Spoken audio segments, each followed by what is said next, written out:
நாகையில் பாத்திர கடைக்குள் புகுந்து கொலை மிரட்டல் விடுத்த நபர்களால் பெரும் பரபரப்பு ஏற்பட்டுள்ளது.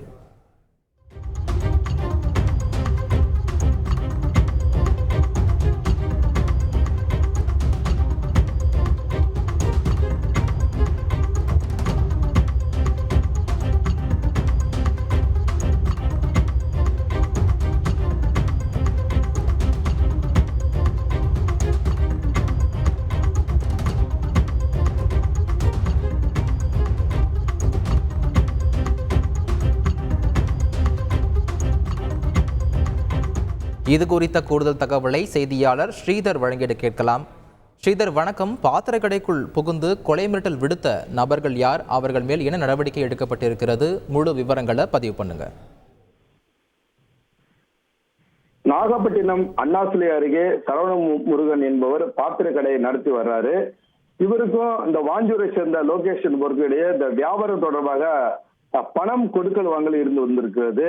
இந்த சூழ்நிலையில் தான் பணம் கொடுப்பதில் இருவருக்கும் இடையே வாய் தகராறு ஏற்படுத்த நிலையில திடீரென நேற்றைய முன்தினம் இந்த வாஞ்சூரை சேர்ந்த MSM இரும்பு கடை வியாபாரியான முருகன், அவரது தம்பி மகன் லோகேஷ், ஹரி உள்ளிட்ட அடியாட்கள் என 4 பேர் வந்து சரவண முருகன் பாத்திர கடையை அடித்து உடைத்து உன்னை போட்டு விடுவேன் என்று கொலை மிரட்டல் விடுத்து சென்றுள்ளனர். மேலும் அந்த கடைக்கு வந்த அவர்கள் வந்து அந்த பாத்திர கடையை வெளியே பாத்திரங்கள் அடுக்கி இருந்தது.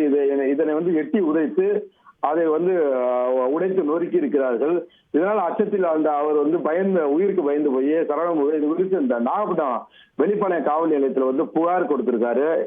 இந்த சூழ்நிலையில வந்து இந்த வாஞ்சூர் முருகன் பாத்திர கடையை அடித்து நொறுக்கிய காட்சிகள் வந்து தற்போது இந்த சமூக வலைதளங்கள்ல வைரலா பரவி வருது. இது குறித்து சம்பந்தப்பட்ட நபர் மீது வெளிப்பாளையம் போலீசார் வந்து வழக்கு பதிவு செய்து அந்த முருகன் உள்ளிட்ட 4 பேரை தேடி வருகிறார்கள்.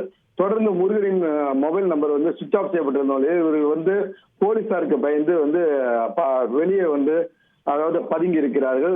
இந்த சம்பவம் வந்து நாகையில வந்து ஒரு பெரிய பரபரப்பு ஏற்படுத்திருக்குது. அதாவது கொடுக்கல் வாங்கல் விவகாரத்துல பாத்திர கடைக்கு வந்த இரும்பு கடை வியாபாரி அவரது அடியாட்கள் அந்த கடையில் இருந்த பொருட்களை வந்து தூக்கி போட்டு உடைத்து அவரை வந்து கொலை மிரட்டல் விடுத்துள்ள சம்பவம் வந்து நாகையில தற்போது பரபரப்பை ஏற்படுத்தி இருக்கிறது.